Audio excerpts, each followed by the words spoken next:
पहलगाम में हुए आतंकी हमले में अगर सीसीटीवी फुटेज के संग स्टेक्यू जैसी एआई तकनीक होती तो आतंकवादियों की सटीक जानकारी रियल टाइम में मिल जाती। देश के कई राज्यों की पुलिस को इस तकनीक से जोड़कर अपराध और अपराधियों पर तीसरी आंख से पैनी निगाह रखने वाले आधुनिकतम सिस्टम स्थापित करने वाले एआई विशेषज्ञ अमित राय ने बताया कि कैसे सॉफ्टवेयर और सीसीटीवी पावर को मिलाकर अस्पताल, स्कूल जैसे सभी संवेदनशील जगहों पर निगहदारी रखी जा सकती है। एजेंसियां तीसरी आंख पर भरोसा करती हैं जब किसी अपराध की जांच में जाती हैं, लेकिन अब तीसरी आंख से मिले डेटा को कैसे एनालाइज किया जाए, वो भी रियल टाइम में, ये स्टैक्यू टेक्नोलॉजी आपको बताती है, जिसके बारे में हम अभी डिटेल में बात करने वाले हैं। अगर पहलगाम में स्टैक्यू के कैमरे और ये तकनीक होती तो शायद आतंकवादियों को पलक झपकते ही उनकी पहचान हो जाती, उनकी पकड़ में आसानी होती। यानी उन कैमरों के चैन में वो आतंकी कहीं भी दिखाई देते तो इनके पास उसका सिग्नल आ जाता और सिग्नल आने के साथ ही उनकी धरपकड़ आसान हो जाती। इस बारे में हम बात कर रहे हैं स्टैक्यू के फाउंडर और सीईओ हमारे साथ हैं अतुल राय।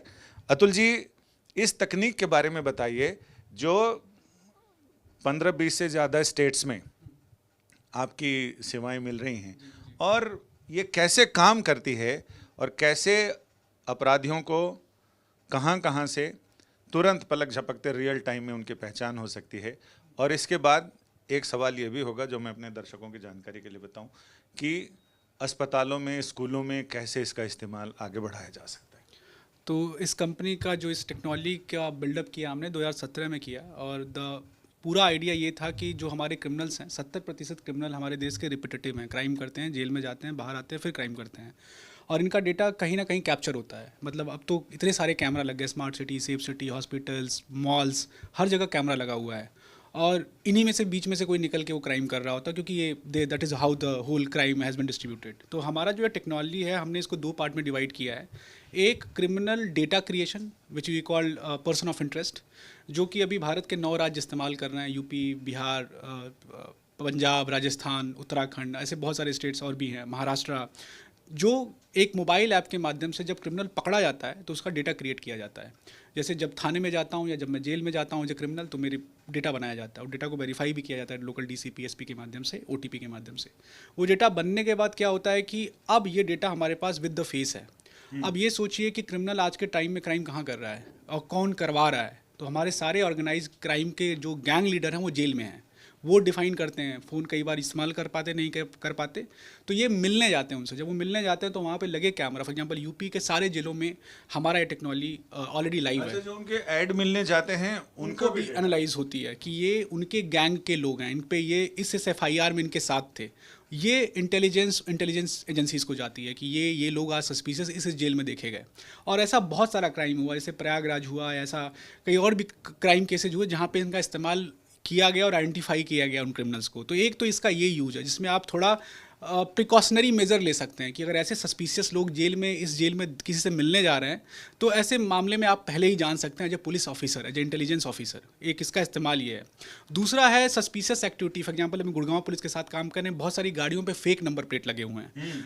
उन फेक नंबर प्लेट को फॉर एग्जांपल यहाँ पे अलर्ट आता है कि ये गाड़ी नंबर प्लेट का फेक है। अब ये होता कैसे है, ये फेक को भी पहचान लेता है आपकी टेक्नोलॉजी जी। तो ये क्या है कि ई वाहन के साथ कनेक्टेड है, वाहन में सारा डेटाबेस होता है आपके व्हीकल का।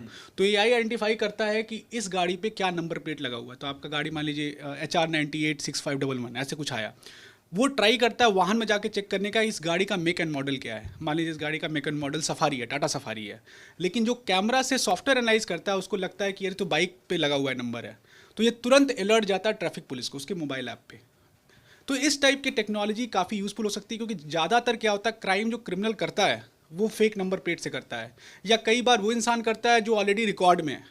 तो ऐसे कई सारे केसेस में इसकी टेक्नोलॉजी काम में आ सकती है। तो इसका 2 पार्ट हुआ। एक जैसे फॉर एग्जांपल ये सारे कैमराज हैं जहाँ से लाइव फीड आ रही है, और यहाँ आप देख पा रहे हैं कि बहुत सारे अलर्ट्स भी आ रहे हैं। तो मान लीजिए किसी ने बना रखा है कि यहाँ पे अगर मुझे कोई एक्टिविटी दिखे तो मुझे अलर्ट आना चाहिए। तो इस प्रकार से अलर्ट्स आते हैं। इस अलर्ट्स में आप चाहें तो साउंड भी डाल सकते हैं कि मतलब ये एक बहुत ही प्रायोरिटी 1 टाइप ऑफ अलर्ट आया, फाइट कोई 2 लोग लड़ाई कर गए और वो अलर्ट आया, तो मुझे ये तुरंत पता चल पाए।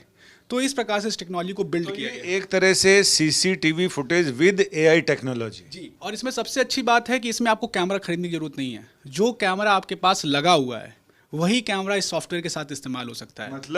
मतलब ऐसे समझिए कि आपके ऑफिस में, आपके बिल्डिंग, आपके जेल में कैमरा लगा हुआ है। अच्छा। आपको बस वहाँ पे एक इंटरनेट कनेक्टिविटी या नेटवर्क कनेक्टिविटी देनी है, जिससे कि ये डेटा हम एक डेटा सेंटर पे ले जा सकें। डेटा सेंटर हो सकता है जैसे जेल तो अपना खुद का ही डेटा सेंटर बनाएगा, या क्लाउड पे जा सके जहाँ पे जार्विस पहले से है।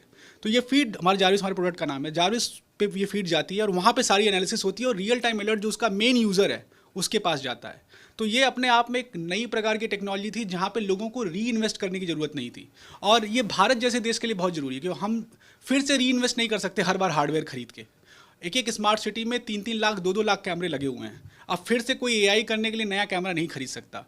तो ये सॉफ्टवेयर बनाया गया ऐसा कि प्लग एंड प्ले, आपने कैमरे का आईपी एड्रेस सॉफ्टवेयर में डाला, स्टार्ट यूजिंग इट। किसी मोबाइल से अगर किसी ने कोई वीडियो बनाए हो उसका भी इस्तेमाल आप लोग बिल्कुल। करते हैं? तो बेसिकली हम body on camera, drone camera, mobile camera, ये सारे फीड इसमें जा सकते हैं और उस पर एनालिसिस हो सकती है। अगर जहाँ इंटरनेट नहीं हो, जैसे पहलगाम में जिस जगह घटना हुई वहाँ इंटरनेट एक्सेस नहीं है, तो वहाँ पर आपकी ये टेक्नोलॉजी कैसे काम करती है? पहलगाम हुआ, चाहे जेल हुआ, या फिर नक्सली एरिया है, जंगल है, इवन जेल में भी वहाँ पे इंटरनेट अलाउड नहीं होता है, बिकॉज क्रिमिनल्स यूज़ कर सकते हैं उसको कॉल करने के लिए, इन सब के लिए उसमें जैमर भी लगे होते हैं वहाँ पे, तो बहुत स्ट्रिक्ट वो होता है। तो इसमें क्या है कि हमने लोकल एज डिवाइस बना रखे हैं, छोटे जैसे सेटअप बॉक्स आप देखिए ऐसा कुछ होगा, वो वहाँ पे लगा दीजिए और कैमरे को उसमें कनेक्ट कर दीजिए, तो वो सारी एनालिसिस जो अभी क्लाउड पे या किसी डेटा सेंटर पे जाके हो रही थी वो लोकली वहीं पे होने लगेगी, यानी आपको इंटरनेट की कोई ज़रूरत नहीं है। तो इस प्रकार से ये तो फिर आप उसको इस्तेमाल कैसे करेंगे? वो तो लोकल स्तर पे वो रहेगी, तो होता फिर आपका आदमी जाएगा वहाँ देखेगा हाँ, कैसे करेगा? तो इसमें क्या होता है कि हमारा जो इसमें होता है एक ब्लूटूथ डिवाइस होती है, तो मैं जब इसके पास जाऊंगा, मान लीजिए मैं कश्मीर का एक यूज़ केस ले रहा हूँ या जेल का ले रहा हूँ, तो जब भी मैं इसके पास जाऊंगा तो मेरा डेटा सिंक हो जाता है, तो डेली डेटा सिंक होता है। तो मान लीजिए पूरे प्रदेश के 50,000 क्रिमिनल आज ऐड हुए, आज के पिछले तो 4 लाख क्रिमिनल इसमें हैं, लेकिन जो नए 50,000 ऐड हुए वो 50,000 जाके इसमें सिंक कर देता, तो अब इसके क्रिमिनल हो गए 4.5 लाख। तो अब वो फीड लोकल इस डिवाइस पे पड़ी हुई है, वो डेटा पड़ा हुआ है, तो मॉनिटरिंग मैचिंग लोकल हो रहा है, अलर्ट्स भी जनरेट हो रहे हैं लोकल जो उस जगह पे उस ऑफिसर्स के पास जिनके पास वो एक्सेस है, क्योंकि इसका एक कमांड सेंटर तो होगा ही। अज्यूम करते हैं कि मान लीजिए अयोध्या राम मंदिर है, राइट, तो राम मंदिर का एक छोटा कमांड सेंटर होगा, तो वहाँ पे उनको एक अलर्ट दिख रहा होगा कि ये डेटा इनसे मैच हुआ है, अगर हम इंटरनेट में नहीं करना चाहते तो। इसमें क्या आप लोगों की इस टेक्नोलॉजी से राज्यों की पुलिस है, अर्धसैनिक बल हैं, सेना है, वो भी फ़ायदा उठा सकते हैं? अब तक हमने 30,000 से ज़्यादा क्रिमिनल आइडेंटिफाई किए, हम डेली 400 से ज़्यादा क्रिमिनल आइडेंटिफाई करते हैं, और ये क्रिमिनल आइडेंटिफाई होते हैं बिहार जैसे जगह पे, यूपी जैसे जगह पे, डिस्टेंट एरिया, मिर्ज़ापुर हुआ, या आप ये समझिए कि बनारस हुआ, चंदौली हुआ, ऐसे एरियाज़ में हम इन सारी एनालिसिस को करते हैं। तो ये whether it's a police forces, whether it's intelligence agencies, whether it's a CRPF kind of organization, BSF kind of organization, different task के लिए यूज़ करते हैं। BSF पंजाब बॉर्डर पे इसको ड्रग्स आइडेंटिफिकेशन, ड्रग्स क्रिमिनल को आइडेंटिफाई करने में यूज़ करती है। अच्छा, ये बताइए, जो नूह में, जामताड़ा में, इन सब जगह जिस तरह से रैकेट चल रहा है, उन लोगों के को धरपकड़ के लिए, उनकी पहचान के लिए आपकी टेक्नोलॉजी कुछ काम कर सकती है? तो साइबर क्राइम एक बहुत बड़ा प्रॉब्लम स्टेटमेंट भारत के लिए है, और उसमें जो सबसे बड़ी पहचान एक साइबर क्रिमिनल की होती है उसकी आवाज़ होती है। मैं आपको फ़ोन करूंगा, मैं 4 लोगों को और फ़ोन करूंगा, तो मैं अपनी आवाज़ में ही बात करता हूं। मैं तो क्रिमिनल हूं, मैं तो ऐसे अननोन नंबर से कॉल कर रहा हूं या अनोनिमाइज नंबर से कर रहा हूं, तो मुझे इसका डर नहीं होता कि मेरी आवाज़ क्या है। तो जो हमारी टेक्नोलॉजी है इसमें एक है स्पीकर आइडेंटिफिकेशन, तो चाहे आप उर्दू में भी बोलिए, तमिल, तेलुगु, किसी लैंग्वेज में बोलिए, एक बार आपका डेटाबेस अगर हमारे पर्सन ऑफ इंटरेस्ट में ऐड हो गया तो आपको किसी लैंग्वेज में भी आइडेंटिफाई किया जा सकता है। ये काम हम ऑलरेडी साइबर क्राइम को सॉल्व करने के लिए UPSTF, Uttar Pradesh special task force, I4C, India cyber crime coordination centre, इन बहुत सारी ऑर्गेनाइजेशन के साथ ऑलरेडी कर रहे हैं। तो इसमें हॉस्पिटल्स हैं या स्कूल्स हैं, तो वहाँ जो लोगों का प्राइवेसी है उसके लिए मना करते हैं, लेकिन सुप्रीम कोर्ट ने भी कहा कि ICU में, CCU में आप चाहें तो परमिशन के साथ और एहतियात के साथ कैमरा लगा सकते हैं। तो आपका मिशन ये है कि अगर वहाँ लग जाए तो जिस तरह के क्राइम, या तो कैलकाटा में जो आरजीकर मेडिकल कॉलेज में हुआ, या फिर मेदांता में हुआ, या और भी जगह, कई जगह, सुंदरलाल हॉस्पिटल में से हुआ था पहले, तो उनको कैसे आइडेंटिफाई किया जा सकता, रोका जा सकता, उसमें क्या इंतज़ाम किया जा सकता? तो मतलब बहुत इम्पॉर्टेंट बात है, भारत स्वीडन या फिनलैंड या आयरलैंड नहीं है जहाँ पे हम इतनी प्रिवेसी को संभाल पाएँ, क्योंकि हमारे पास 200 पुलिस ऑफिसर हैं और 1 लाख लोग हैं, और जनरली क्रिमिनल्स ना प्रिवेसी या इन्हीं सबों के पीछे छिपते हैं। This is what we have identified. तो एक आईसीयू में अगर सुप्रीम कोर्ट भी ये कह रहा है कि ऐसी चीज़ें हो रही हैं तो मॉनिटरिंग ऑफ कोर्स आप उनके जो भी देखने वाले हैं उनसे उनके रिश्तेदार हैं, उनके पेरेंट्स हैं, उनसे पहले परमिशन ले लीजिए। पर आईसीयू में भी बहुत सारी घटनाएं, अभी रिसेंटली आपको मेदांता हॉस्पिटल की एक घटना पता चली, या जिसमें किसी एयर हॉस्टेस के साथ कुछ ऐसी छेड़खानी हुई, या आरजी कर यूनिवर्सिटी कॉलेज एक अपने आप में बहुत बड़ा एग्जाम्पल था भारत के लिए। तो हॉस्पिटल्स आर वेरी मतलब एक ऐसी जगह है, सेंसिटिव प्लेस। मैं बेहोश पड़ा हुआ हूँ वहाँ पे एक हॉस्पिटल के बेड पे, मेरे साथ कुछ भी हो सकता है। ऐसे में वो मॉनिटरिंग क्यों ना हो? स्कूल जो कि छोटे बच्चे हैं वो तो बता भी नहीं पाएंगे उनके साथ क्या हुआ। ऐसे में उनकी मॉनिटरिंग क्यों ना की जाए कि उनके साथ कोई गलत ऐसी चीज़ हो रही है तो उसको उसके बारे में पता चल पाए। तो प्रिवेसी कैमरा से ज़्यादा ज़रूरी है कि आज के ज़माने में लोग अपने फ़ोन से करें। कैमरा सीसीटीवी देख के हमें समझ में आता है कि कोई देख रहा होगा, राइट। और ऐसी एनालिसिस को हमें सपोर्ट करना चाहिए। ये देश जहाँ पे 100 मर्डर्स हर घंटे होते हैं, 300 आईपीसी क्राइम हर घंटे होते हैं, वहाँ पे अभी प्रिवेसी से ज़्यादा सिक्योरिटी ज़रूरत है, क्योंकि right to live is more important than right to privacy. हम जिंदा ही नहीं रहेंगे तो प्रिवेसी क्या करेंगे? आपका बहुत बहुत शुक्रिया, आपने हमारे दर्शकों को इतनी सारी जानकारी दी, तकनीक से अवगत कराया। यानी अब तक तो हर जगह लिखा रहता था सावधान, आप सीसीटीवी की नज़र में हैं, लेकिन अब आप ऐसी तीसरी आंख की नज़र में हैं, जो आंख अगर खुल जाए, तीसरा नेत्र, तो हो सकता है कि वो त्रिनेत्र आपको जलाकर भस्म कर दे, तब जबकि आप किसी आपराधिक दृष्टि से या किसी ऐसे नापाक हरकत करने के इरादे से आप वहाँ पर मौजूद हों।